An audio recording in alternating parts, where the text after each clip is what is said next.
Taavetin puisto on hyvä esimerkki sekä valtakunnallisesti että jopa kansainvälisesti puistosta, jossa eri ikäiset voivat kohdata, liikkua, tavata toisiaan, tutustua uusiin ihmisiin.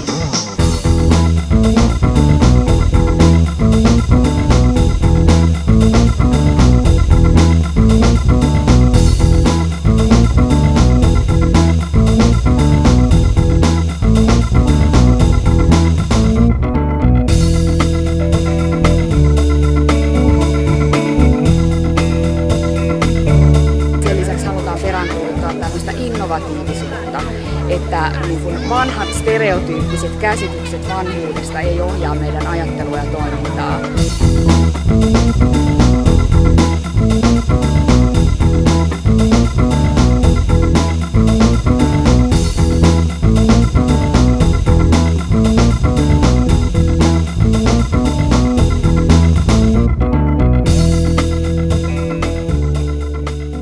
Tosiaan tämä puistokokonaisuushan on rakentuu tästä Taavetin puistosta ja sitten tästä ikiliikkujareitistä, mikä on noin 0,5 kilometrin pituinen.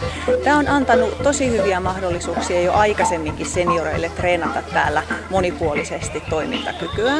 Mutta tämä seniorisona, joka nyt on uutena täällä, niin tämä tuo sellaista iloa tähän treenaamiseen. Ainakin näiden senioreiden kanssa, joiden kanssa on nyt tätä kokeiltu, niin tämä tekeminen on ollut tosi ilosta ja hauskaa.